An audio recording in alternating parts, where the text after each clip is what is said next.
So if you thought 2022 was crazy, just wait till 2023. We are now shooting down Chinese spy balloons. Yes, you heard me correctly. Chinese spy balloons. I want to share some thoughts, so let's get into it. Hi everyone, this is Chris. Welcome back to the channel. So my initial thoughts on the spy balloon thing, people are going to be asking, why didn't we shoot this down before? The thing is pretty big. And in fact, I've seen tons of video already. People were basically filming the thing with their phones from their house, so you could see it with the naked eye. So it was big. The other thing is too, is I guess it was the size of a couple of buses. And so if you were to shoot it down, it would fall down on someone's house. And that's not a great thing. Plus you'd have the missile who would hit the balloon, and that would also fall down in someone's house as well. So essentially they waited till it was over the ocean where it was safe to shoot down, and then they shot it down. Also too is like, do we want to have a policy where we just always shoot first, ask questions later? That's probably not a great policy. So they did exhibit some caution here. This also relates to U.S.-China relations regarding the Russia-Ukraine war. It's funny because it's not coincidental. We shoot down the balloon, and then we also start releasing more reports that China is aiding Russia more in the war. Other thoughts as well is I guess the balloon was hanging out over Idaho and Montana. The U.S. does have Air Force bases there, essentially the Missile Command. I myself, as actually a true story, was recruited by the Air Force to work in said command. I have a friend who also worked, actually did do the job in the Air Force Missile Command. He has a top secret clearance. I could ask him about it, but literally he's not going to tell me. The other thing too is, why a balloon? Why not a satellite? This is a true story. Sometimes you want to use balloons, gliders, these kind of things because they're undetectable. That's the idea. I mean, obviously we detected this thing, but if you are indeed spying, you want to be, stealth about it. And I'm sure you guys know from the movies like your James Bond kind of stuff, sometimes they use gliders and balloons because you can sneak under radar. So that would be one advantage. Another thing is too, there's been reports, and I've actually seen this quite a bit, where China would buy up land near military installation bases, basically to spy.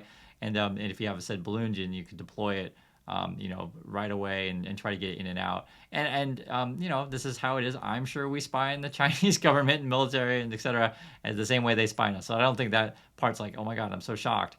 This thing just seems really, really brazen. They got this big, balloon overhead. I myself am safe. I hope you guys are safe from the balloon as well. So you're going to see a lot of jokes on social media. But I do actually believe the U.S. government in this one, that it is a balloon.